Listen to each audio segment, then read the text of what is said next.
안녕하세요, 구독자 여러분. 저는 올해 31살의 자영업자입니다. 컴퓨터 관련 일을 하고 있고 아직 싱글이에요. 물론 지금은 싱글이지만 저도 결혼할 뻔한 적이 있었어요. 한창 결혼의 꿈에 부풀어 있다가 현실로 돌아온 지 이제 막 반년이 지났네요. 저는 결혼 준비를 하는 도중에 예비 남편과 파혼했습니다. 요즘 흔하게 반반 결혼을 많이들 하는 추세이고 예전처럼 남자에게 더 많은 책임을 지우는 시절은 아닌 게 분명합니다. 저 역시 남자는 집, 여자는 혼수라는 건 옛날 말이라고 생각해요. 나름 합리적으로 결혼 준비를 한다고 생각했는데 반반 결혼이라는 의미를 저와 예비 남편은 서로 다르게 이해하고 있었던 것 같습니다. 저는 반반 결혼이라고는 해도 여유 있는 쪽에서 더 부담할 수 있다고 생각하는 쪽이었어요. 실제로도 제가 더 많이 부담할 마음이 있었고요. 하지만 결혼할 사이에 마치 더치페이를 하듯이 계산적으로 구는 예비 남편에게 질려 결혼을 석 달 앞두고 파혼했습니다. 너무 다행인 것은 큰돈을 지출하기 전이었다는 것과 양가 부모님 상견례 전에 결혼을 깼다는 점입니다. 상견례까지 했다면 우리 부모님을 너무 욕보이는 일일 것 같았거든요. 예비 남편과 연애하면서 꽤나 사람이 합리적이라고 여겼는데 결혼 준비하면서 다시 보니 합리적인 게 아니라 계산적이고 이기적인 모습을 내가 잘못 본 거였어요. 파혼하고 나서 저는 요즘 대세라는 반반 결혼에 대한 인식도 조금 달라졌습니다. 결혼을 반반한다는 것이 저는 결혼식 그 자체에만 국한해서 생각할 건 아니라고 봅니다. 결혼 비용뿐 아니라 결혼 이후에도 생활비나 집안일도 부부간에 평등하게 이루어져야 한다고 봐요.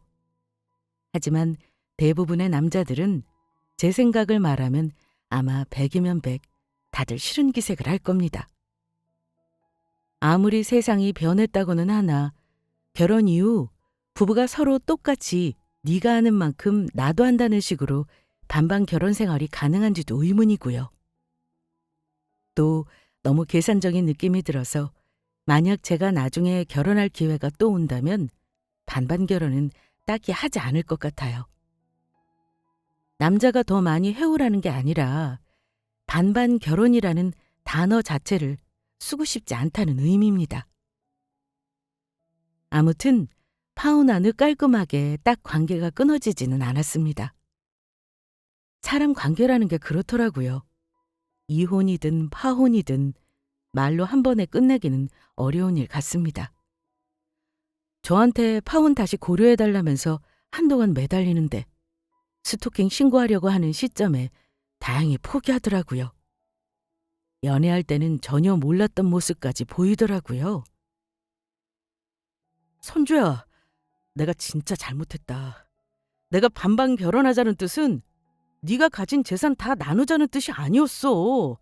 네가 오해한 거야. 설마 아니 내가 그런 도둑놈 심보로 너랑 결혼하자고 하겠냐?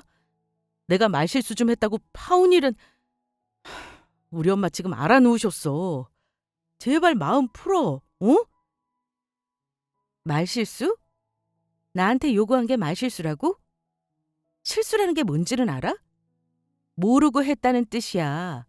그렇다면 나는 더더욱 이 결혼 못해. 천지분간도 못하는 사람이랑 결혼할 수는 없는 노릇이지. 됐고 다시는 나 찾아오지 마.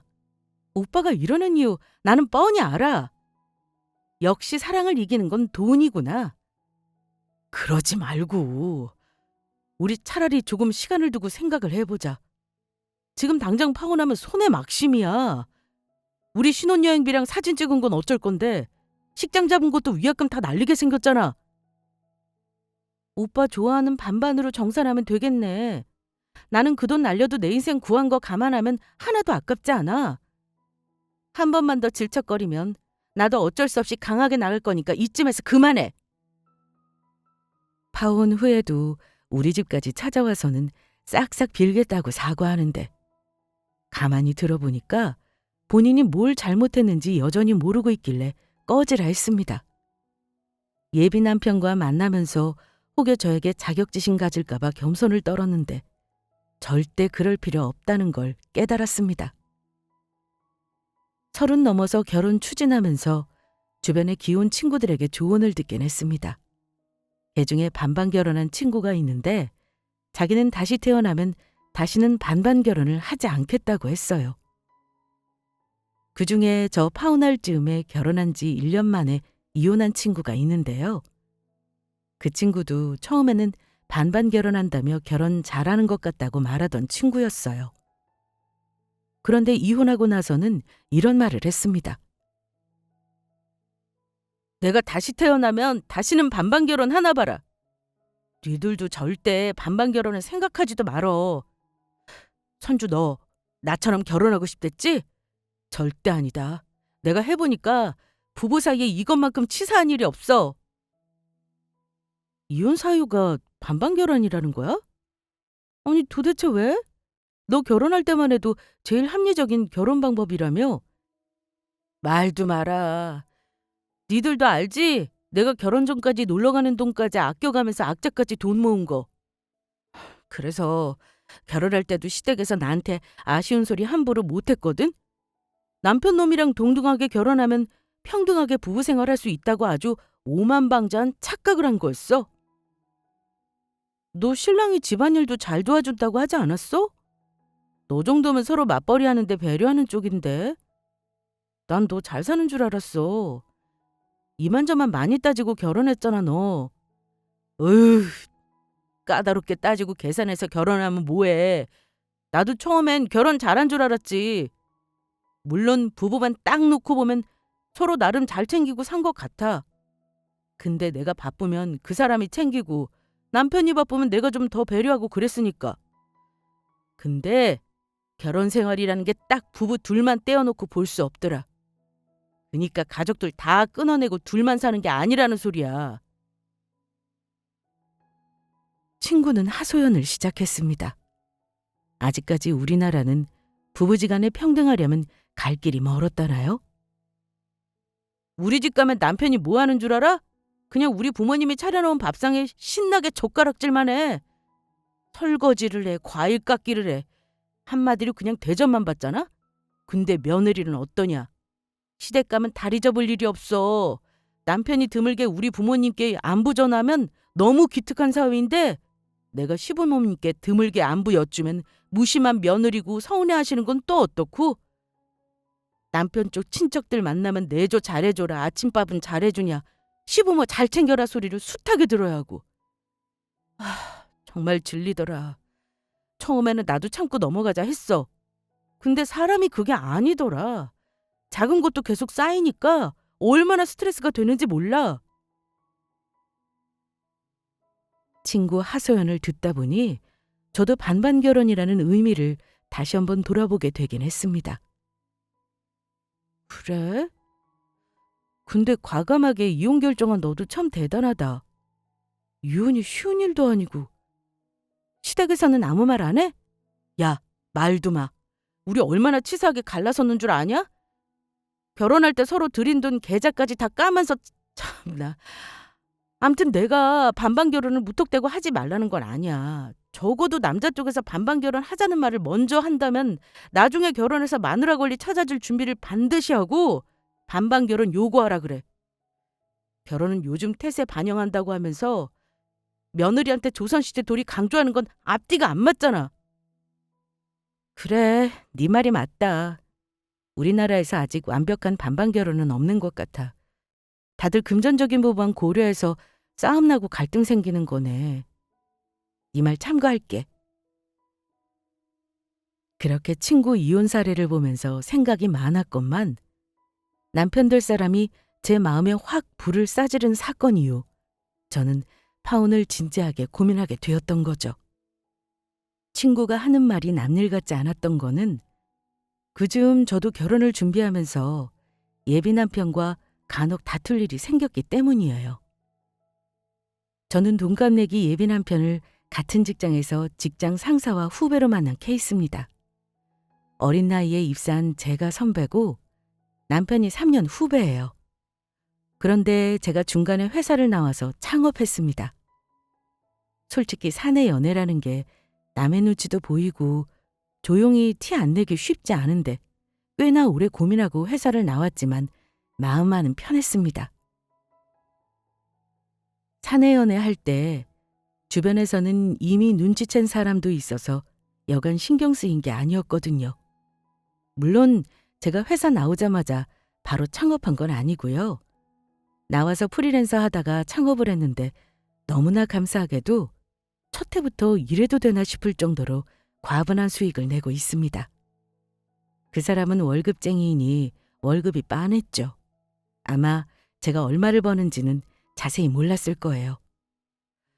아무튼 예비 남편과 사귀는 2년여의 시간 동안 저나 그 사람이나 서로의 사정은 대충 알고 있었습니다. 다행히 양가 모두 먹고 살만했고 자식 결혼한다는 큰돈은 못 주지만 자식들에게 부담은 주지 않을 만한 형편이었습니다. 시댁은 두 분이 입에 풀칠은 한다며 자식 도움 필요 없다고 하셨고 대신 도움도 주기 어렵다 하셨고요. 굳이 말하자면 예비 남편보다는 우리 친정의 형편이 더 낫긴 했고요. 문제는 예비 남편이었어요. 회사 생활을 늦게 시작하다 보니 사실 모은 돈이 많지 않았습니다. 반면 저는 학창 시절에 나름 공부도 열심히 했고 사회생활을 일찍 시작했어요. 친구들이 취업하고 호캉스니 해외여행이니 명품 가방 사고 할 때 나는 결혼할 때 조금이라도 돈 더 보태서 자가로 시작하겠다는 욕심이 있어 열심히 모았고 20대 중반 나이에 실거주 수도권 입지 좋은 소형 아파트를 샀습니다. 물론 부모님 도움도 조금 받았어요. 부모님이 대출이자 줄이라면서 중간에 세놓고 있는 집 보증금 1억 정도를 보태주셨습니다. 어쨌든 적은 투자금에 비해 운이 좋게도 시세는 많이 올랐어요. 처음 분양받았을 때보다 2.5배가 올랐습니다. 저는 부모님이 도와주신 돈은 그냥 주신 돈이라고 생각하지 않습니다. 나중에 살면서 어떤 식으로든 갚겠다고 마음 먹었어요. 집값이 많이 올랐으니 갈아타게 하게 되면 조금 더 보태 노후자금으로 드리고 싶었죠. 부모님 노후도 중요하니 저 결혼한답시고 결혼자금도 부담 안 드리고 싶었어요. 물론 지금은 잘한 일이라고 생각은 하지만 솔직히 그 집 사고 제가 포기한 것도 많았습니다. 제일 예쁜 20대 중후반 나이에 거지같이 살면서 열심히 대출 갚고 또 다른 데 투자하고 그렇게 악착같이 살았어요. 예비 남편은 저의 부동산에 대해서는 알고 있었죠. 결혼하게 되면 당연히 경제적인 문제는 서로 오픈해야 하는 거니까요. 제가 집이 있긴 하지만 아직 계약 기간이 많이 남은 세입자가 있었기 때문에 저와 예비 남편은 가지고 있는 현금을 합쳐 신혼집을 얻기로 했어요. 여기서부터 예비 남편은 반반 결혼이라는 말을 했습니다. 사실상 자신만 따지면 정확히 반반은 아니지만 둘이 같이 신혼집 보증금을 보태고 모자란 걸 자기 명의 대출도 충당하니 반반이라는 거죠. 우리 신혼집 차릴 동네 전세 시세가 한 2억 중반이니까 각각 5천씩 보태고 나머지는 대출로 충당하자. 대출이자는 내가 부담할게. 대신 있는 돈 전부 다 보태면 결혼 비용도 모자랄 것 같긴 한데 그래서 말인데 나머지는 네가 좀 부담해 주는 게 어떨까? 대신 반반하는 결혼이니 예단이랑 예물은 우리 없이 하겠다고 우리 부모님께 말씀드릴게. 어쨌든 집 문제가 제일 중요하니까 나머지는 상황 봐서 해결하는 게 어때? 이 정도면 너도 만족하는 반반 결혼이지? 그래. 집 문제 해결되면 다른 거야 뭐. 큰돈 들어갈 건 없을 거야. 결혼 비용도 축의금으로 충당 가능할 거고 어쨌든 현금은 거의 같은 비율로 보태자는 거잖아. 근데 오빠, 예단 안 한다는 건 오빠 부모님도 괜찮다고 하실지 모르겠다. 우리 부모님은 아무리 그래도 예단을 하려고 생각 중이시거든. 그거야 우리 쪽에서 예물을 할 때 얘기지. 우리 엄마는 그럴 여유 없으셔. 나도 빠듯하고 예단 예물은 없는 걸로 하자. 나 결혼 비용 최대한 싹싹 끌어모아 볼 생각이야. 그러니까 내 말대로 하자. 그나저나 선주 너는 모은 돈이 어느 정도야? 그게 궁금해? 오빠보다 많다는 건 짐작하고 있으면서 뭘 물어. 어차피 결혼하면 차차 알게 될 텐데. 그런가? 그래 알았어. 알고는 있었지만 참 내 예비 신부 야무지네. 나는 생각도 못한 집도 있고 말이야. 근데 정말 얼마나 자산이 있는지 말 안 해줄 거야? 부부는 일심동체인데? 저한테 현금 자산을 은근슬쩍 물어봤는데 솔직히 왠지 말하고 싶지 않더라고요. 아직 부부 사이도 아닌데 아무리 결혼할 사이라고 해도 전부 오픈할 의무는 없다고 생각한 저는 그냥 돌려서 말했습니다. 우리 아직 부부 아니거든? 나야 뭐 나도 그렇게 많지는 않아. 근데 당연히 오빠보다야 많지. 내가 오빠보다 사회생활 선배인데다 워낙 일찍 입사했잖아. 그리고 돈 굴리는 일 관심 많은 건 오빠도 알지? 암튼 오빠랑 똑같이 보탤 수 있으니까 걱정 마. 혹시 모자라면 내가 더 보탤 여력은 있어. 그래? 나보다 많다니까 은근 기분 좋은데? 뭐 결혼하면 우리 자산, 아니 네 돈이지만 어쨌든 부부는 같은 배 타는 거니까 나도 좋다. 예비 남편은 궁금해하면서도 굳이 얼마나 있는지 더는 캐묻지 않았고 자기보다 많다는 말에 은근히 좋아하길래 웃고 넘어갔어요. 아무튼 둘이 맞벌이였고 그 정도면 나름 괜찮게 시작하는 편이라고 생각했습니다. 시댁은 부모님 지원은 일절 없다고 미리부터 못 박아놨었어요. 저는 예비 시댁에 정식으로 인사드린 이후에 종종 식사하자고 가면 스스럼 없이 가서 잘하려고 노력했습니다. 시어머니 되실 분은 아버지랑 같이 작은 철물점을 운영하시는데 그냥 먹고 사는 금액만 나오는 데다 얘기를 들어보니 시아버지 때문에 빚이 있더라고요. 예비 남편에게는 그런 말을 듣지 못했어서 그때 솔직히 당황스러웠습니다. 시댁에 바라는 건 없었지만 빚이 있다는 건 조금 다른 문제니까요. 물론 부모 빚을 자식들에게 갚으라고 하실 리는 만무했지만 걱정이 된 건 사실이긴 합니다. 시어머니 되실 분이 막상 상견례 앞두고 있으니 뭔가 처음에 우리끼리 잘 살라고 했던 마음을 고쳐 잡수셨는지 엉뚱한 소리를 하더라고요. 빚 얘기도 그때 들었습니다. 저녁 먹고 놀다 가라고 부르셔서는 저에게 밑밥을 까시더라고요. 예, 선주야. 이제 결혼날 잡고 사돈댁 만날 날도 얼마 안 남았으니까 내가 한 가지 솔직하게 말할 게 있어. 네, 어머니 말씀하세요. 무슨 얘긴데요? 뭐 대단한 건 아니고 실은 나도 너희 결혼하는데 도와주는 게 없어서 참 미안한 마음이야. 네가 괜찮다고는 한다만 어디 속내가 정말 그렇겠니? 나도 아들 장가가는데 형편이 이렇다는 게 참 속상하지 뭐냐. 아유 어머니 그 얘기는 이미 양가 부모님 다 이해하시는 건데요. 괜찮습니다. 자식 결혼한다고 부모가 빚을 내서 도와줄 수는 없는 거잖아요. 그래, 너 말 한 번 잘했다. 사실 우리가 이미 큰 빚이 좀 있어. 네 시아버지가 몇 년 전에 지금 가게 말고 다른 가게짜리 알아보다가 사기를 좀 당했거든. 지금까지도 그 돈을 뼈 빠지게 갚느라 내가 아들 결혼할 때도 이렇게 뭘 해준다 소리를 못하는 거야. 네? 빚이요? 저는 오빠한테 그 얘긴 못 들었어요. 금액이 많은가 봐요? 아직도 갖고 계신 걸 보면요? 이제 2, 3년만 더 고생하면 끝이 보이지 뭐니. 걱정은 마라. 나는 자식들한테 빚 갚아달라고 하는 무식한 부모는 아니니까. 너 부담 가지라고 하는 말 아니니까 얼굴 어두워질 거 없어.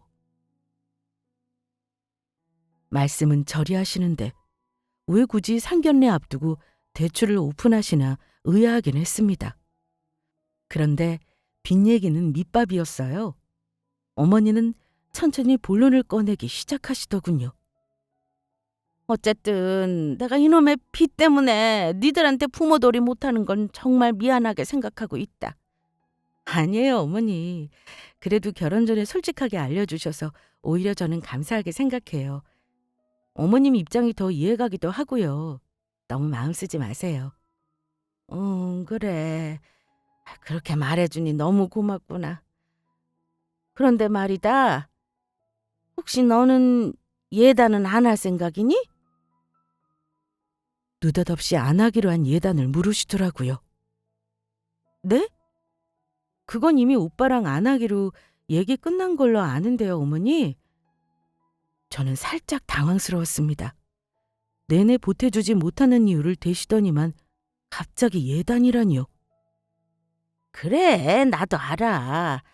아들이 돈 없어서 힘들다고 하는데 어쩌겠어. 처음에는 나도 그렇게 하라고 했지. 근데 내가 괜히 예단 얘기를 하는 게 아니라 다 이유가 있다. 갑자기 예단을 말하는 이유가 있다고 하시더니만 황당하게도 예비 남편의 상속 재산을 얘기하셨습니다. 실은 지금 당장은 내가 너희한테 보태주지는 못해도 우리 아들이 나중에 물려받을 시골 땅이 있거든? 다행히 많이 올라서 한 2억은 받을 수 있다더라. 물론 아직 우리 아들 명의는 아니야. 너 우리 아들 할아버지 아직 시골에 살아 계시는 거 알지? 돌아가시면 그건 무조건 우리 아들 몫이다. 시골 땅이요? 근데 지금 당장 팔 수도 없는 거네요? 그래. 네 말대로 그 땅을 지금 당장 팔 수는 없지만 어쨌든 나중에 우리 아들 땅 될 건 분명한 사실이야.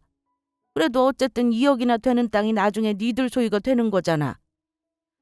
근데 아무리 생각해도 평생 한 번 있는 결혼에 예단을 생략하는 건 아깝지 뭐냐.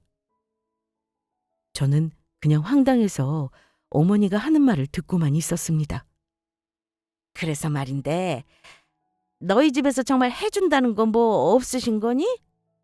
나도 대단하게 바라는 건 아니야. 그냥 기본만 하라는 거지. 그때는 예비 시어머니가 어려울 때니 제 속마음을 전부 표현할 수도 없었습니다. 자칫 버릇없다고 하실 것 같아서요. 그래서 조용히 정확한 속내를 여쭤봤어요. 그럼 어머니가 기본으로 바라시는 건 뭔데요? 저도 부모님께 이미 예단 안 하기로 한 거 말씀드려서요. 일단 어머니가 원하시는 정도를 말씀해 주시겠어요? 아이, 뭐 나는 대단한 거 말고 명품 가방이나 하나 해주면 좋겠구나. 네 시아버지는 양복 한 벌 해드려야 하지 않겠니? 그리고 우리가 친척이 많지도 않잖니. 조금씩은 예단을 돌려야 나도 면이 서지. 내 입장도 이해해줘. 이제 와서 예단 말하는 건 나도 미안하게 생각한다. 하지만 암만 생각을 해봐도 내가 아들 하나 바라보고 이만큼 잘 키워 너한테 주는 거 아니냐. 평생 못 들어본 가방 한번 아들 장가 보내면서 들어보고 싶어. 이 정도면 너도 가능하지 않겠니? 솔직히 황당했습니다. 어머니가 사고 싶다는 가방을 보여주시는데 그 자리에서 뒷목 잡을 뻔했어요. 당신이 시집 가시는 것도 아니면서 1,000만 원짜리 새 신부들이 예물로 받는 가방을 바라시더라고요. 제가 아는 예단의 개념은 옛날에 남자가 집해 오면 그 집값의 일부를 현금으로 드리는 걸로 알아요.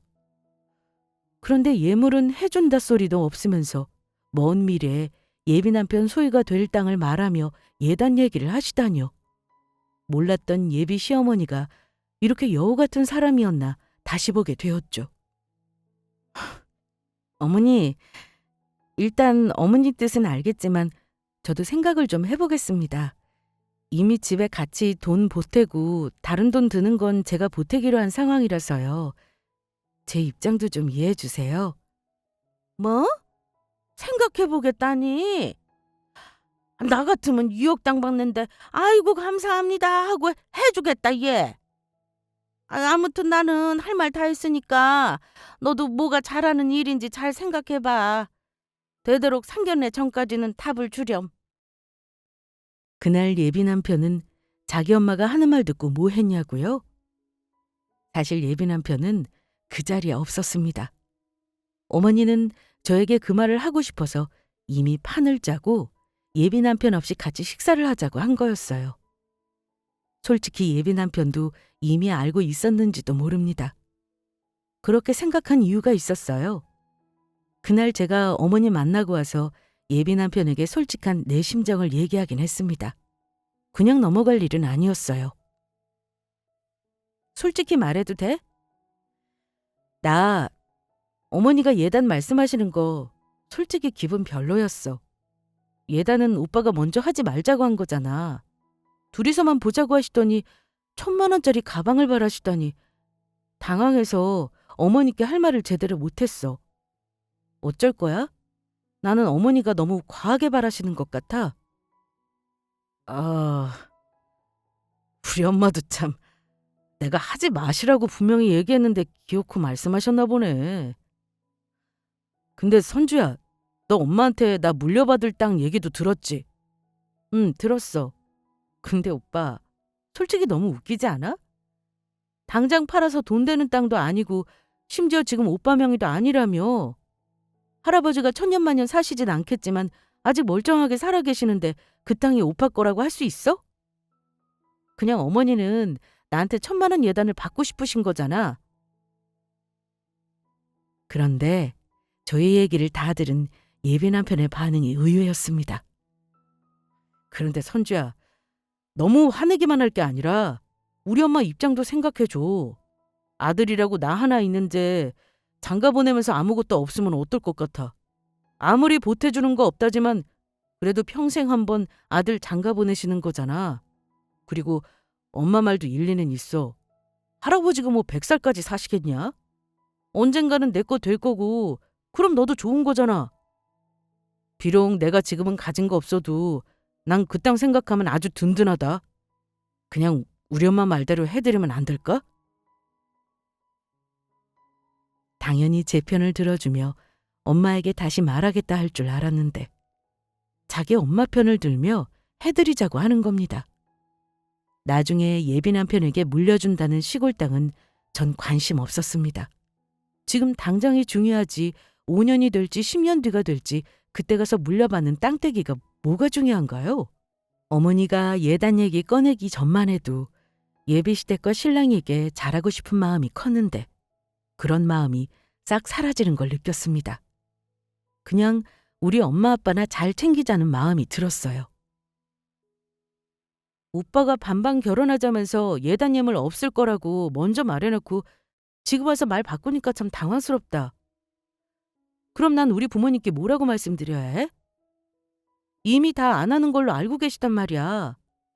지금 와서 1,000만 원짜리 가방 원하신다고 하면 우리 엄마가 뭐라고 하시겠어? 너 모아놓은 돈 나보다 많다며. 장모님께는 말씀드리지 말고 네가 살짝 해드리면 되지. 이런 건 네가 알아서 센스 있게 좀 해라. 센스라는 단어를 저에게 쓰다니 어이가 없었습니다. 센스? 지금 센스라는 말을 나한테 한다니 웃긴다. 내가 센스가 뭔지 알려줄게. 예단이 뭐겠어? 원래 같으면 시댁에서 집 해주고 답례 의미로 신부집에서 예단 받고 일부는 친척들한테 돌리는 거야. 어머니가 좀 현명하신 분이면 자식 장가 보내면서 돈 한 푼 안 보태시는 대신 당신 돈으로 친척들 간소하게 선물 돌리셔야 하는 거라고. 이게 센스야. 알겠어? 돈 한 푼 안 드리고 아들 장가 보내시면서 어떻게 예단을 바라시는지 모르겠다. 사실 다 바라면 아들 결혼이 순탄치 않은 거 어머님도 다 아실 텐데 이렇게까지 할 일은 아니잖아. 나는 우리 부모님께 절대 말 못해. 그러자 예비 남편은 굉장히 기분 나빠했습니다. 어쨌든 너는 우리 엄마 말 안 듣겠다 이거네? 근데 나는 네가 그런 생각하는 줄 몰랐다. 돈 한 푼 안 들이고 장가 보낸다고? 내가 돈 한 푼 없이 결혼하자고 했어? 와, 진짜 기분 나쁘다. 나도 기분 나빠. 중간에서 이러는 거 보면 나중에 결혼해서 잘할는지 걱정이네. 오빠가 그렇게 어머니만 생각하고 나한테 양보하기만 바라면 나는 어떻겠어? 나도 우리 부모님한테나 잘하자는 생각만 들 뿐이지. 이게 바로 결혼 준비하면서 싸우는 거구나 싶었습니다. 아마 결혼말 나오고 가장 크게 싸운 일이 그 일이 아니었나 합니다. 서로 기분만 상하고 해결책은 찾지 못한 채 헤어졌고 저는 결혼 자체에 회의감이 들었습니다. 그런데 며칠 후 남자친구가 먼저 저에게 사과를 해오긴 했어요. 자기가 엄마에게 말해서 예단 문제는 없었던 걸로 하겠다나요? 미안해, 선주야. 그날은 나도 기분이 상해서 너한테 막말을 했네. 근데 우리 이런 일로 싸우면 한도 끝도 없을 것 같아. 생각해보니까 네 말이 일리가 있더라. 엄마한테 내가 잘 얘기했으니까 너도 마음 풀어. 어머니가 오빠 말하는 대로 하시겠대? 나한테는 전혀 그런 태도가 아니셨어. 걱정하지 마. 우리 엄마도 내 말대로 하시겠대. 사실은 내 앞으로 축의금 들어오면 그걸로 마음에 드는 가방 사시라고 했어. 그랬더니 엄마도 수긍하시더라. 너 잘 모르나 본데 우리 어머니 막무가내로 며느리한테 생각 없는 요구하시는 분 아니셔. 이젠 됐지? 예단 문제 해결됐으니까 손해보는 느낌 안 들 거 아니야. 우리 둘 다 똑같이 보태서 공평하게 반반 결혼하는 거다? 사과는 받아들였지만 기분이 그리 나아지지는 않았습니다. 이 시기에 이혼한 친구가 하필 다시는 반반 결혼하지 않겠다며 성토를 하기도 했고 저는 한번 실망을 하니 어쩐지 마음 한구석이 찜찜했죠. 그래서인가요? 왠지 예비 남편이 반반 결혼이니 공평하다느니 말을 하는데 공감이 안 가더라고요. 그래서 며칠간 저도 고민했던 부분을 얘기하기로 마음먹었습니다. 어차피 예비 남편과 같은 금액을 부담하기로 한 거니 저도 반반 결혼하면서 보태는 돈 외에 남는 돈은 우리 부모님을 드려야겠다는 생각을 하고 있었거든요. 제가 집 마련할 때 큰돈을 보태주시기도 했고 어차피 언젠가는 부모님께 돌려드리고 싶었기 때문입니다. 오빠 말대로 정확하게 반반 결혼하자는 건 돈만 오빠랑 동등하게 보태면 된다는 거지?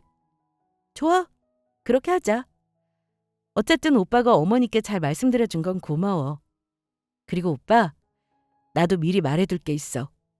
나 똑같이 보태는 돈 외에 남는 돈은 우리 부모님 드릴까 하거든? 뭐 내 돈이니 내 마음대로 드려도 되지만 오빠도 알아두는 게 좋을 것 같아서 말하는 거야. 저는 반반 결혼하면서 제가 보태는 돈 외에 남는 돈을 우리 부모님께 드리고 싶다고 말했습니다. 허락받으려고 말한 건 아니었고 그 사람은 내가 가진 정확한 현금 자산도 모르니 굳이 말할 이유도 없었지만 그래도 우리 부모님이 나 집 살 때 돈 보태주셨다는 사실은 예비 남편도 알았으면 했어요. 굳이 말하자면 제가 모은 돈의 일부를 부모님께 드린다는 명분이었죠. 하지만 예비 남편은 결혼비용 보태고 남은 나머지 돈을 우리 친정 부모님 드린다는 말에 눈이 2배로 커지면서 놀라더라고요. 뭐? 야, 박선주. 지금 그게 무슨 말이야? 결혼비용 보태고 남는 돈을 부모님 다 드린다니. 그건 우리 자산으로 아껴놔야지 말이 되냐? 그건 반반 결혼이 아니지. 안 돼, 안 돼. 난 동의 못해. 오빠 동의는 필요 없어. 내가 내 돈 들이고 시집 간다는데 왜 오빠가 반대? 그리고 내 집 살 때 우리 부모님이 1억이나 보태주셨어. 나중에 내 집 팔게 되면 늘어나는 자산이 얼마겠냐고. 그런 건 생각 안 해? 야, 그때 가봐야 늘어나는지 안 늘어나는지 아는 거지. 집값이 떨어질 수도 있는 거잖아. 너 참 웃긴다. 돈이 많으면 결혼비용을 네가 더 보태도 되는 거잖아. 우리 엄마가 예당 고작 1,000만 원짜리 가방 사달라는데 그건 귀를 쓰고 싫다고 하더니 뭐? 남는 돈을 친정해 준다고? 그런 게 어딨냐? 돈 얘기에 발끈하는 모습 보며 저는 할 말을 잊었습니다. 아주 그 돈이 자기 것이나 되는 것처럼 개거품을 물더군요. 제가 뭐라 대꾸하기도 전에 그 인간이 저에게 결정적인 한 방을 날리더라고요. 암튼 나는 동의 못해. 전 그러면 남는 돈도 반반 나눠서 네 친정 주고 우리 부모님도 드리던가. 남은 돈도 반으로 나눠야 반반 결혼 아니겠냐? 그렇게 한다고 하면 나도 허락할게. 너네 집에만 돈 들인다는 건 무조건 싫어. 거의 악을 쓰면서 목에 핏대를 세우는데 말하는 논리가 참 어이없었습니다. 남은 돈을 나눠야 반반 결혼이라뇨. 이런 억지가 어디 있나요? 지금 오빠가 말하는 거 웃기는 논리인 거 알지? 억지도 어지간히 부려야지. 결혼도 하기 전에 내 돈을 꼭 자기 것처럼 말한다? 내 돈을 왜 오빠네 엄마한테 줘야 하는데? 나야말로 싫어. 겨우 하나 해결했나 싶더니 산 넘어 산이구만. 억지라니. 결혼 전이지만 반반 결혼하기로 해놓고 여유도 많은 네가 나 보태는 만큼만 보탠다는 게 말이 되냐? 근데 나머지 돈을 부모님을 드리겠다고? 너 진짜 너무한다.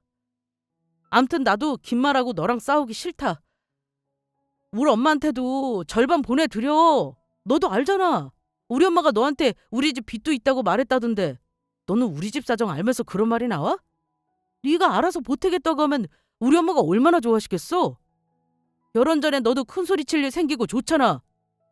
너는 왜 하나는 알고 둘은 모르냐? 예쁨 받을 짓도 다 네가 할 몫인 거야. 아무튼 나는 더 할 말 없어. 남은 돈 반반 나눠서 우리 엄마 보태줘. 말도 안 되는 논리로 우기는 거 보면서 저는 이미 이 결혼을 할 마음은 안드로메다로 간 지 오래였습니다.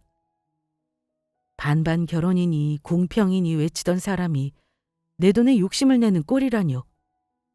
게다가 남은 돈도 양가가 똑같이 나눠야 반반 결혼이라는 건 무슨 개소린가요? 무슨 내 재산이 자기 거나 자기 가족 것이 되기라도 하나요? 제 돈이 무슨 공공재도 아닌데 말입니다.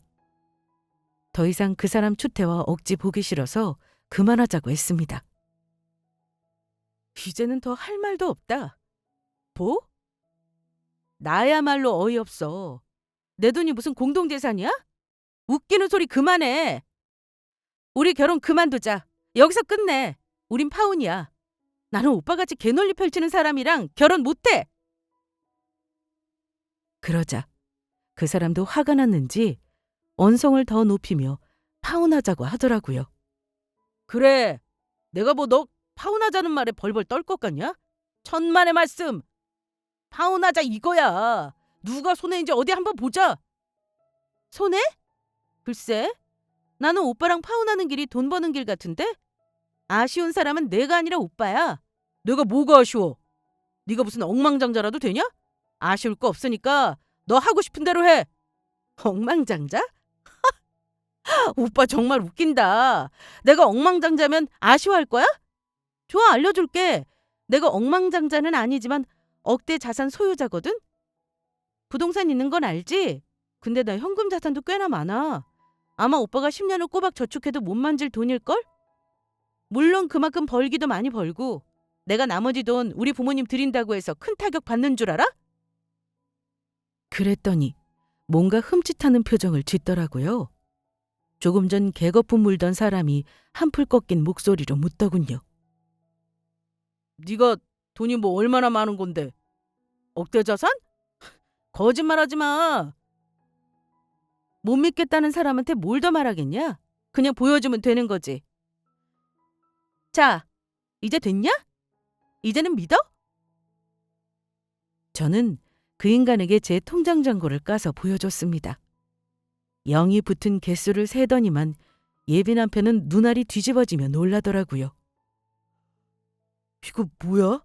선주야, 이게 지금 다 네 돈이라는 거야? 보면 몰라? 그리고 자세히 봐. 내가 월에 얼마를 버는지. 괜히 오빠 자격지심 가질까 봐 겸손하게 군 건데 그럴 필요가 없었네. 가만히 있으면 내 덕 누리고 살 거 많았을 텐데 복을 자기 발로 차니? 어디 남은 인생 후회나 열심히 해라. 난 오빠랑 결혼 안 할라니까. 뭐? 반반 결혼? 이게 오빠가 말한 반반 결혼이야?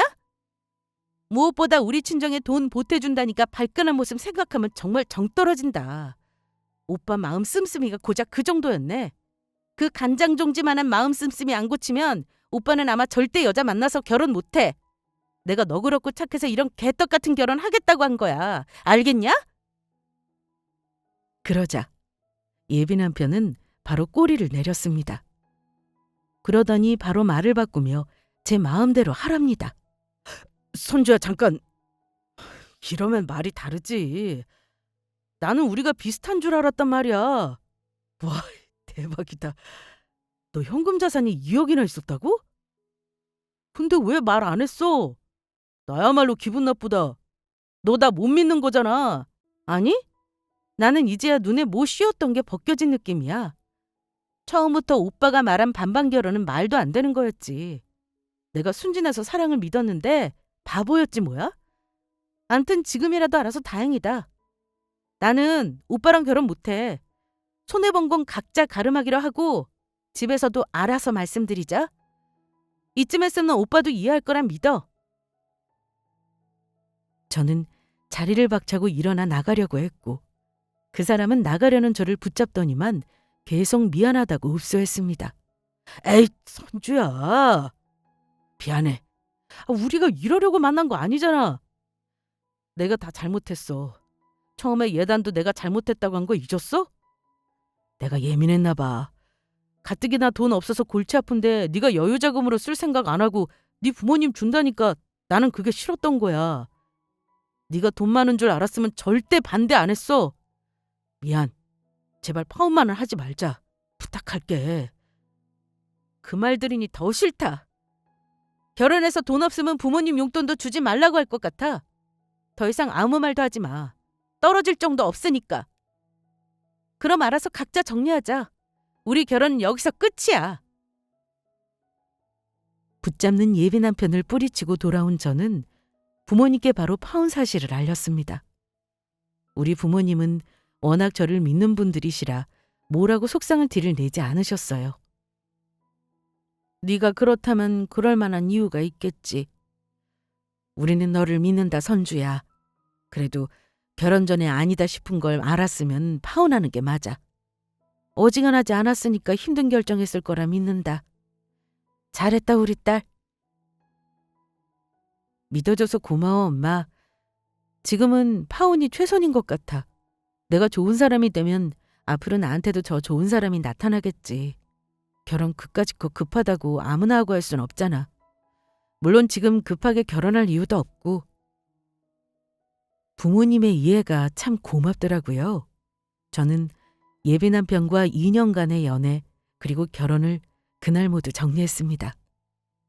그동안 저에게 찾아오고 연락하고 하는 통에 힘들었는데 지금은 본인도 포기했는지 더 이상의 연락 없이 2년이 끝났네요. 파혼하고 나서 몇 개월이 흐른 지금은 그 사람을 떠올려도 아무렇지도 않을 정도입니다. 저는 파혼 경험으로 반반 결혼을 다시금 생각해보게 되었어요. 한동안 반반 결혼이 유행처럼 번졌죠? 지금도 그런 방식이 유행인지는 모르겠지만 그것이 현명한 결혼 생활의 시작이라고 여기는 여자분들은 없기를 바랍니다. 인생이라는 게 그래요. 매일 새롭고 가보지 않은 길을 가야 하죠. 그 길을 평생 함께할 동반자와 같이 가는 것이 결혼인데 그런 험난한 길에서 모든 어려움도 과연 반으로 나눌 수 있을까요? 인생을 저울질할 수 있는 정확한 저울과 줄자도 없는데 처음부터 자기 자신에게 이득이 되는 최소한 손해보지 않으려고 하는 관점에서 출발한 반반 결혼이라는 것이 과연 성립될까요? 저는 모르겠습니다. 다른 분들이 저에게 도대체 어떤 남자를 만나야 결혼을 성공하겠냐고 묻는다면 저는 반대로 이런 남자는 조심하라고 말하고 싶습니다. 술, 도박, 바람기 이런 건 말할 가치도 없어요. 저는 가장 조심해야 할 배우자상은 조금도 자기가 손해보지 않으려는 사람, 본인을 위해 나를 곤란하게 만드는 사람, 사람들 앞에서 자기를 높이고 나는 작게 만드는 사람이라고 생각해요. 제가 세상 오래 살진 않았지만요. 결혼이라는 건 정확히 계산하는 것보다는 내가 이 사람 부족한 걸 채워주겠다는 그런 마음, 조금 미쳐도 괜찮다는 마음이 있어야 행복해지는 것 같습니다. 결혼은 비즈니스가 아니니 상대방의 돈을 계산하려는 생각보다는 상대의 기쁨도 고난도 고스란히 내 몫이 될 수 있어야 한다고 생각합니다. 결혼이 이득이 어딨고 손해는 또 뭡니까? 그래서 결혼할 사람이 나를 인생 동반자가 아닌 비즈니스 대상으로 본다면 꼭 결혼을 다시 검토하라고 말씀드리고 싶습니다. 저의 사연은 여기까지예요. 언젠가는 저도 진정한 인생의 동반자를 만날 수 있겠죠? 사연 끝까지 들어주셔서 감사합니다.